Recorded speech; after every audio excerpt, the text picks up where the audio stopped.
do you get avocados from an avocado tree if you don't live in a tropical place? I don't know. One thing I know is that you need the right varieties. So this here, this is a Mexicola plant, and it has multiple grafted branches. This is a Duke branch, Northrop, named varieties of avocado on all these branches, and you can see they're all flowering. They're flowering. There's flowers all over this avocado tree. But here we have another similar tree, avocado tree. This is Mexicola, which, you know, has a good dwarfing kind of growth pattern. But you have to treat these a specific way to get them to stay in this shape, and you have to really try to get the flowers. So you have planted a Haas avocado pit. This is a start.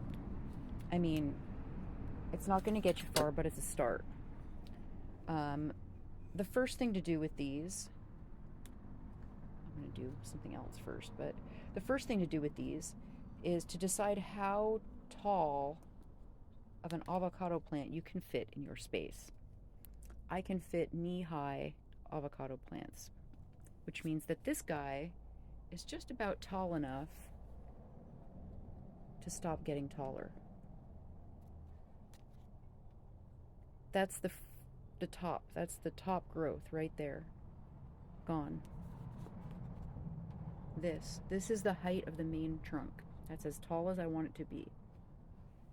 Do not do this to an avocado until it has many leaves. This is too young. It's too much of a baby. You got to let this get bigger. But once you cut that top off, you have an upper limit on the height that tree will get. So, again, cut the top off. It'll start branching. It might take a while, but it'll start branching. A Haas avocado, they don't want to live anywhere cool. They want to live in a tropical environment. They want to get about 60 to 70 feet tall. They want to make about 10,000 blooms for every single avocado and drop almost all of them. So a Haas avocado, the kind you get at the grocery store usually, very bad choice if you want to try to do this indoors. Your best bet is to go looking for Mexicola, Duke, all these other kinds of avocados that are somewhat more cold hardy or will grow at in a smaller space. The other thing with avocados is that their old leaves will go bad and they'll get gross looking and they will be unhappy and they'll start to fall off, and they will put on new growth when they do that. So don't freak out if your bottom leaves look yucky and your top leaves are just starting to grow. That's what they're supposed to do. In nature, that's what they do. So, you know, it takes a lot of like self-control to kind of just wait forever. I don't have any avocados yet. I've spent a lot of time on these trees and I have no avocados yet. And I don't think I will probably for years.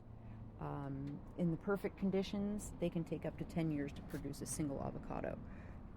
I have no hope that I will see an avocado on any of these trees. But hope and wishing for miracles are two different things. So yeah, if you want a really nice, houseplant tree, avocados are pretty good for that. If you want to produce, you got to put work into it, and even then, you might get nothing. Might I suggest a key lime or a Meyer lemon if you want to actually get fruit at some point? Or better yet, figs.